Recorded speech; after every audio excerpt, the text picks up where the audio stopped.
वंदे मातरम। जब भी हम महापुरुषों की जीवनी को देखते हैं तो हमें कई बार यह भावना हमारे अंदर आती है कि काश हमें भी कोई ऐसा समय मिलता जब हमारे देश के लिए हम कुछ कर पाते। आज वही समय है।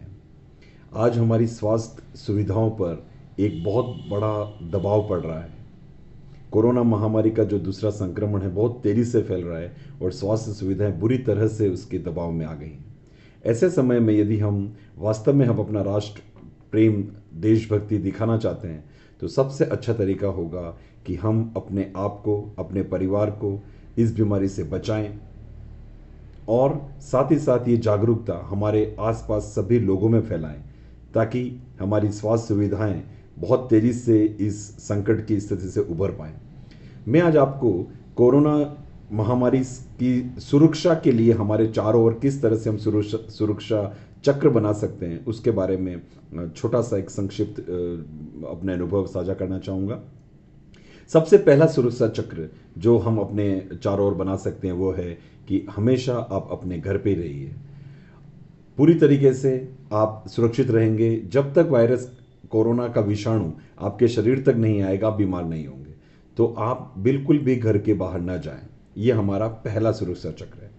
दूसरा सुरक्षा चक्र हो सकता है कि जब भी यदि हमें किसी एक सदस्य को, परिवार के या किसी को घर से बाहर जाना भी पड़े तो वो मास्क को सही तरीके से अपने नाक और मुंह पर पूरी तरह से ढक कर, और एक ही लेयर नहीं, 2 लेयर या डबल मास्क का प्रयोग करके हम बाहर जाएं।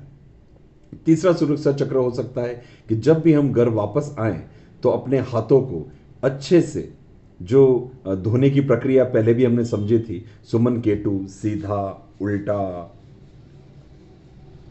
मुट्ठी और फिर अंगूठा, फिंगर टिप्स, कलाई, इसी प्रक्रिया को 2 बार करके हम हाथों को साबुन से अच्छे धोकर ही हम अपने घर पे आएं। यह हमारा तीसरा सुरक्षा चक्र हो सकता है। चौथा सुरक्षा चक्र हो सकता है कि यदि हम बाहर कहीं हैं तो, या घर पे भी हैं, तो बिना हाथ धोए हम अपने चेहरे को अपने हाथ से न छुएं। अपनी आंखों, नाक और मुंह को हम नहीं छुएंगे तो वायरस हमारे शरीर में नहीं आएगा। तो ये जो 4 सुरक्षा चक्र हैं यह वायरस को हमारे शरीर में जाने से रोकने वाले हैं।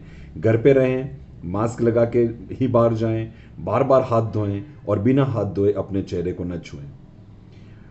इसके बाद यदि वायरस किसी कारण से इन सुरक्षा चक्रों को तोड़कर भी वायरस हमारे शरीर में आ जाता है तो जहां तक हो सके ज़्यादा से ज़्यादा गर्म पानी पिएं, गरारे करें और स्टीम इनहेलेशन, जो भाप लेने की जो मशीन होती है आप जानते होंगे, भाप लें। इससे क्या होता है कि यदि कोरोना वायरस हमारे नाक से या मुंह से जब हमारे शरीर में आता है तो हमारे गले में इन्फेक्शन बढ़ाता है, अपनी संख्या को बढ़ाता है।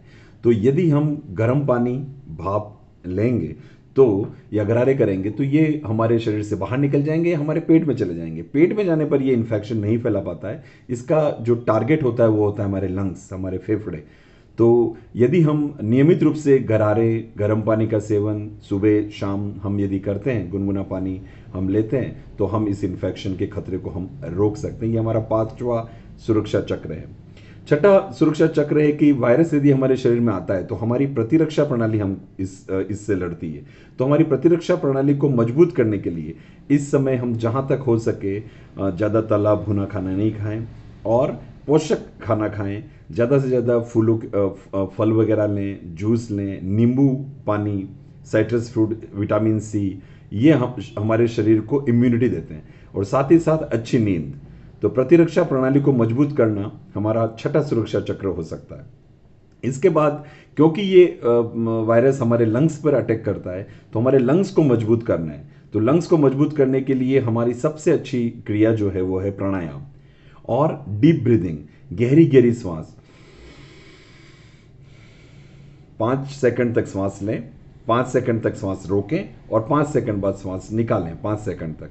तो इस तरह की प्रक्रिया हम यदि दिन में 4 या 5 बार करेंगे, 5-5 बार की ये प्रक्रिया की रिपीटेशन को 5 बार हम दिन में करते हैं तो हमारे लंग्स जो है वो मजबूत होंगे।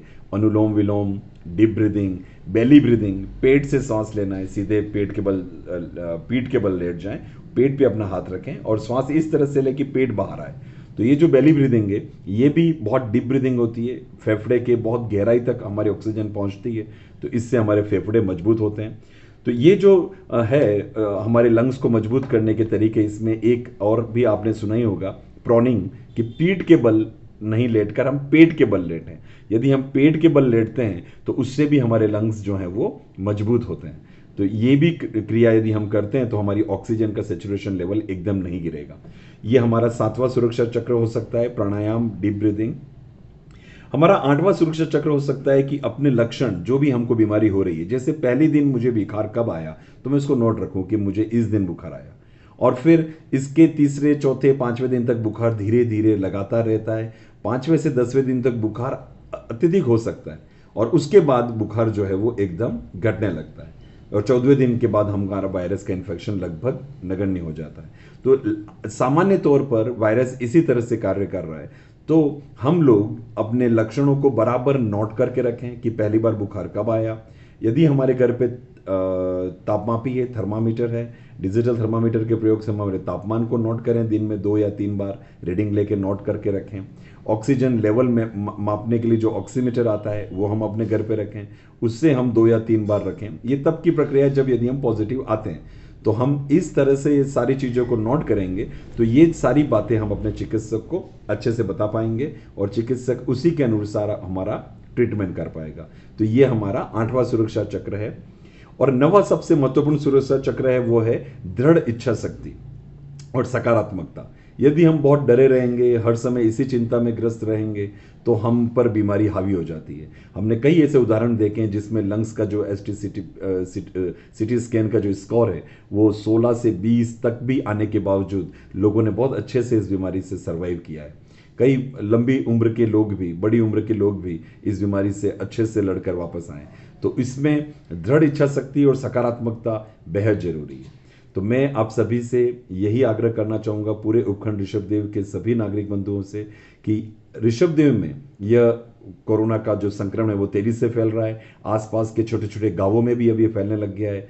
तो मैं चाहूँगा कि इतना सारा भार जब हमारी स्वास्थ्य सुविधाओं पर पड़ेगा तो सभी के लिए वो सारी सुविधाएं मुहैया नहीं हो पाएंगी। हम नहीं देख सकते हैं हमारे आसपास के कोई लोग श्वास की कमी के कारण उनका दम घुटते हुए हम नहीं देख पाएंगे। तो मैं आप सभी से यही कहना चाहूँगा कि यही सही अवसर है, अपनी देशभक्ति, अपने देश प्रेम, अपने समाज के लिए यदि आप कुछ करना चाहते हैं तो सबसे पहले आप अपने आप को, अपने परिवार को बचाएं। कई लोगों को मैंने देखा है कि आर्थिक स्थिति से जूझते हुए कई लोग बहुत तरह की रिस्क लेकर भी अपना कार्य कर रहे हैं। तो मैं यही उनसे भी कहना चाहूँगा कि ये समय थोड़ा सा कम से कम भी आप माने 2 सप्ताह का समय ऐसा है, मई की मध्यम या उत्तरार्ध में इसका पीक माना जा रहा है। तो तब तक आप थोड़ा संयम रखें और अपने आप को, अपने परिवार को इस बीमारी से बचाएं। यही अपील मैं आप सभी से करना चाहूँगा। हमेशा स्वस्थ रहें, stay home, stay safe. Thank you.